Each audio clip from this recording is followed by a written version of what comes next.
Welcome to Good Old RVing. My name's Greg and I'm the creator of this channel. Today I'm going to be demonstrating and showing you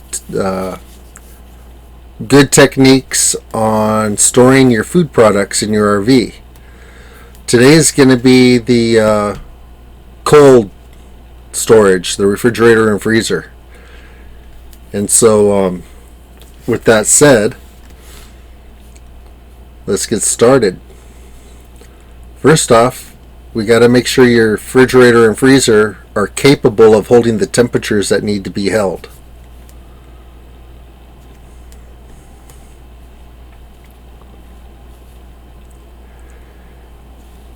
And so the best thing to do is get yourself a thermometer like the one in the picture right there in the middle shelf, and that'll tell you one of the temperatures. Then you get yourself a temperature sensor, and that'll actually read you the temperature and humidity, which is also important in storing cold food. And then in an absorption type refrigerator, the fan, the air circulation is the most important part, because that'll keep the temperature somewhat close throughout the entire refrigerator. And so with those three things in there, it'll help you a lot. Now, the refrigerator temperature is supposed to be no more than 40 degrees. Some people say 41, but I say 40 to be safe. And the best zone is between 34 and 40. Now, the thermometer on your refrigerator, as you see, this one says 33. That doesn't mean your whole refrigerator is 33. What that means is only where that area where the thermistor is 33. Now this one right here says 28. Well, that's the one that's hanging in the front. Actually, that's close to the door, and it's colder than the other one. Oh, important update. Check your drain. Make sure you have your plug in it. Spring's coming and bugs like to go all over the place. You don't want them climbing up your drain into your refrigerator. Just a heads up. Here's the freezer thermometer. So you need to have one in your freezer because there is no other thermometer for your freezer. So we're talking about food storage. Okay, so this doesn't only apply in RVs, but it applies everywhere. And so I'll just get right into it. Ziploc bags. Good bags, have a nice seal. This is all we used for the longest time. Actually, all the way up till last year. Ziploc bags. They're the thing.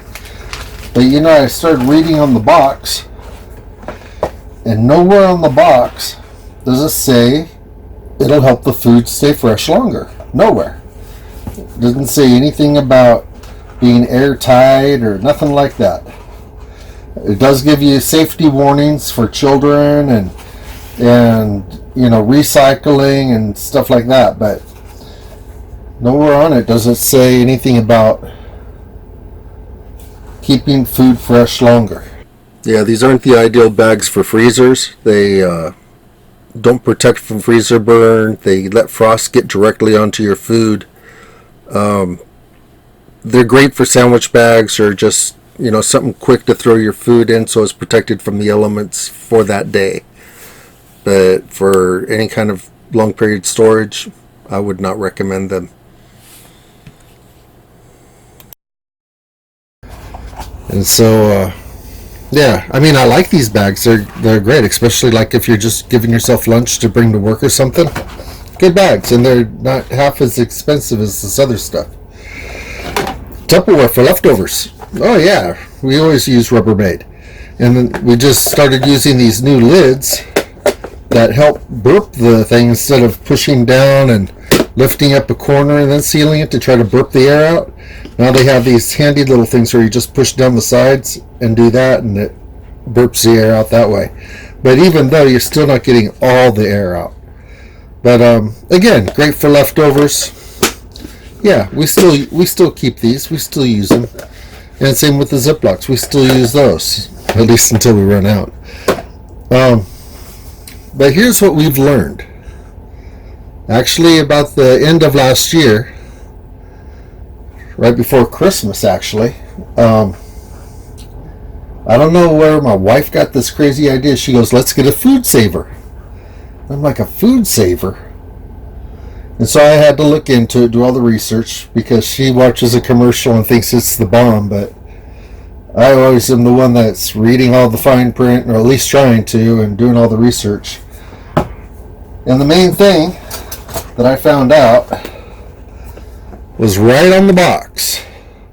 Keeps food fresh up to 5 times longer. Up to 5 times longer.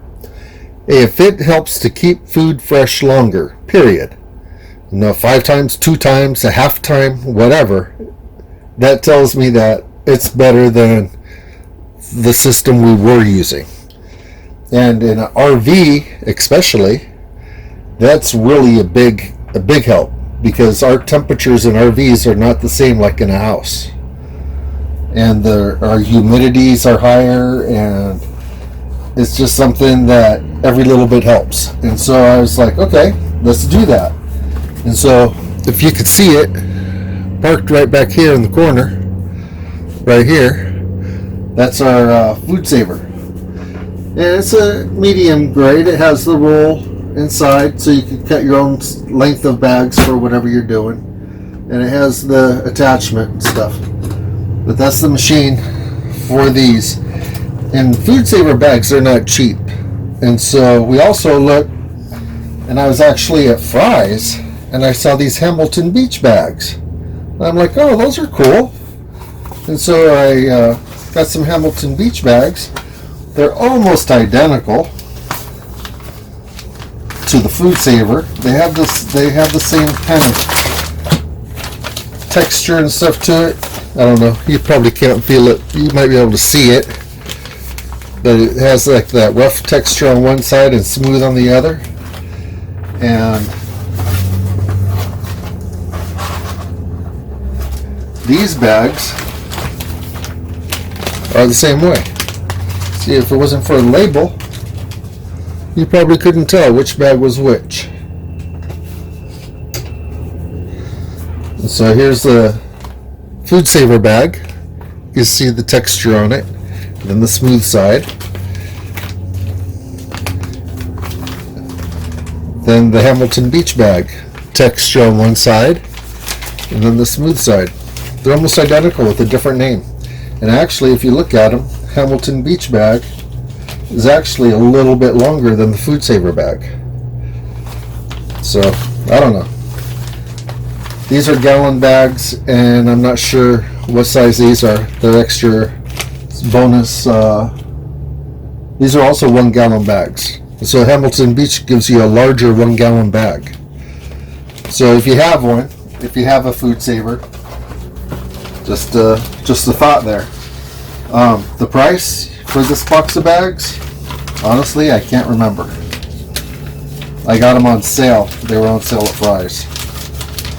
That's all I can tell you. But you'd probably be able to look them up online or something. Probably be able to see it there. Okay. And even on the Hamilton Beach, I'm trying to read everywhere on here. But it says what is, that's the Spanish side, I guess. Yeah, it says 2-ply, 3 mil thick. What it's compatible for: locks air out, keeps freshness in, prevents freezer burn, great freezer, refrigerator, and pantry storage. Bring it over here so you can see it. And so, yeah, this tractor next door has been working all day. I thought I'd sneak in here and do a little filming before it got too late. And this is a description on the two different sides. I told you there was a rough side. That's this side, and that's what it says about it. And then the smooth side, which is this side, and that's what it says about it.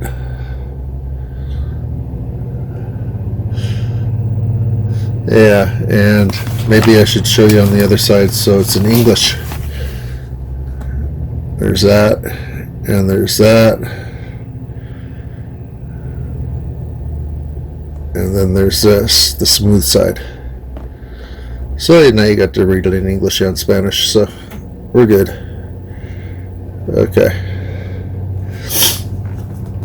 Okay, so these are the bags we use nowadays. We went into these bags because anything that'll keep our food fresh longer is a bonus. And I'll tell you why in just a minute. These new little storage containers we got that you could take all the air out of, they're awesome for berries. They have little inserts that you put in the bottom so the berries don't sit on the very bottom of them. And they're perfect for like boysenberries, blackberries, blueberries, strawberries. And so when we get to the refrigerator part, I'll show you what I mean. This is the replacement to our Rubbermaid containers. We just use these at home now. They're little. We don't have a machine to vacuum them out or anything when you're at work, so regular Tupperware is great for work. But these are great for, like, if you have leftovers for the refrigerator, you could use these, and then you just use the adapter right here. I don't know if you can see everything. Use this adapter, just goes right on here, and you turn it on, push accessories, and it'll suck all the air out of there. And then you just take it off, and the air is sucked out, and so whatever leftovers you have in here will last a little bit longer, because there's no air in there creating the deterioration of the food. Okay, so that's that. That's that right there. Now, what we've had problems with, oh gosh, have we had problems.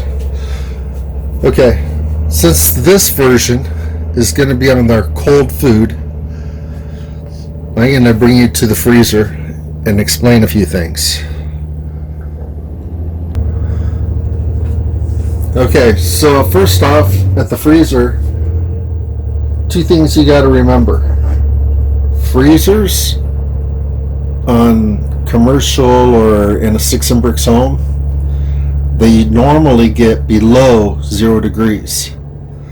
In an RV, you're lucky to get to 0 degrees, let alone below 0. And so your food, according to all the charts in an RV refrigerator, is not going to last as long already.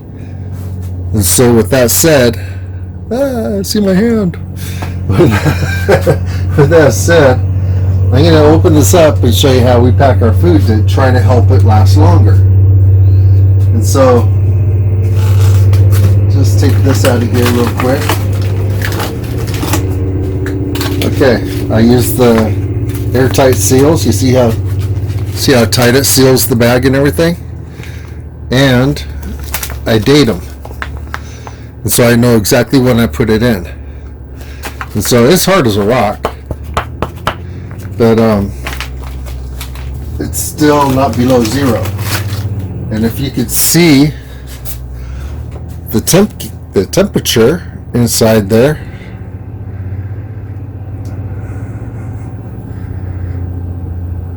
right there, because the door's open, it's rapidly going down. But right now it's at 10 degrees. So you can see that it doesn't stay cold that long. And every time you open the door, then it has to recool. See, now this is a package, factory packed, okay? And so it's supposed to be airtight from the factory. However, because I know my wife likes to make these kinds of things, this isn't going to be in here that long to worry about. So, most of the factory packed items I take out, like from the meat department in the store. We remove those from the factory, like we buy the family packs.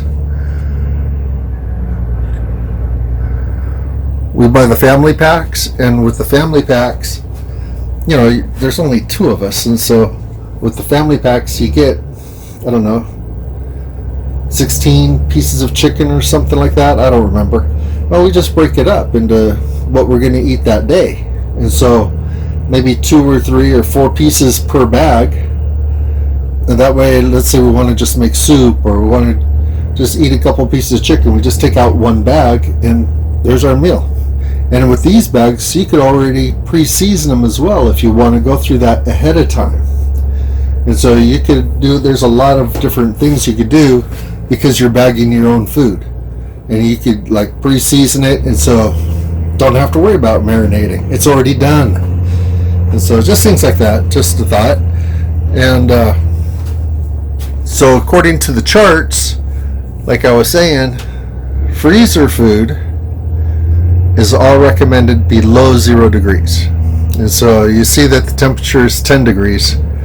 Still hard as a rock, but it's 10 degrees. And so good, bad, indifferent, I think we're okay, because the real test is if you put ice cream in there. And if your ice cream is as hard as a rock, I think that's your tester right there. And so right now we don't have room for ice cream in there, but we usually will put like a small quart of ice cream in there. We don't do half gallons or nothing like that. We don't eat that much ice cream anymore. But we'll do the smaller version of it. And if it gets hard as a rock, then you got it made. Because I know we freeze a lot of food, I have also bought a portable electric freezer, and this one does get into the negative degrees. And so right now it's negative 10 degrees, and you can see right here how I did this is packaged from the meat market. And because meat has juices, I said, you know what, instead of opening it and repackaging it, and plus sausage, it would be a real hassle, I just said I'll just leave it in their package and then put it in a vacuum seal bag. And then on top of that, I dated when I did this. And so not only is it going to stay fresh longer, but I know when I did it. And just like, get one of these out of here. We do our own fresh picked or fruit. And so I put down when we picked this fruit and when it was frozen. And we did have it in the Ziploc, but when we got our new machine, I repackaged everything. Everything was already frozen, but I repackaged it in airtight to keep it fresh longer. That's an iffy thing because it was in a Ziploc first, but better than not doing anything at all with it. So, yeah, this other meats, there's chicken. See, I think I did 6 pieces in here, chicken thighs. And so, you know, just seeing I did these in November. So I got meat in here. Got steak and chicken and all kinds of food. And even this little freezer here needs to be defrosted on occasion. Uh-oh. It's not going back in. You see the frost building up. I might have to try that trick that I did with my other freezer. Okay, so that's so